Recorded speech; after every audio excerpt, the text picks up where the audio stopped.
Our fantasy guys were talking about a zero running back strategy, only 7 1,000-yard backs last year. This year, there's been a resurgence, 12,000-yard backs.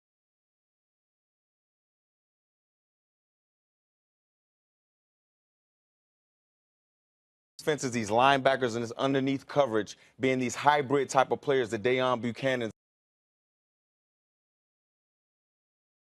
Those smaller linebackers that can match up underneath. Well, you get the guys like, the Dallas Cowboys who have that big offensive line and say, okay, if you're going to match up with us in the passing game, we're just going to line up and beat you up and run the football right at you. So that's why I think you're seeing the resurgence of the back. It's a product.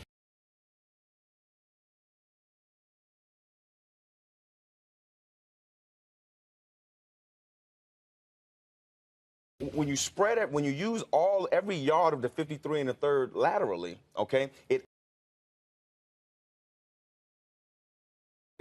specific traits. You got guys that are shifty. You got guys that go out of the backfield. You got the north and south guys. I like that kid Delvin Cook out of Florida State, man. Explosive, almost 1,000 yards receiving since he was in college.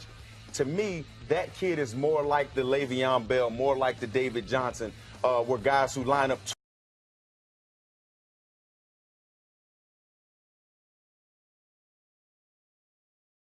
Fewer teams had that dominant three-down back. Now we're seeing the return of the David Johnsons, the Ezekiel Elliott's, the Le'Veon Bells, these guys that can do a little bit of everything. Do you think we're going to go back to that, or is that just a product of how many guys are coming up through the college system that are diverse? Well, I think it's going to always be a place for backs by committee. Our good Lord just didn't make a lot of people that can do all the things that Le'Veon Bell and David Johnson can do. So those guys are anomalies. But the running back and the run game and what the back can do out of the backfield, look at what Tom Brady and look how he used James White in the Super Bowl. That was his #1 receiver. I think we're going to see more of that going forward. Well, we have some good rookies coming up, and rookies led the league in rushing this year, as you just saw, right? Jordan Howard with the Bears. He was a 5th-round pick, so he's one of those guys you got later. And then obviously Ezekiel Elliott, who was the 4th overall pick.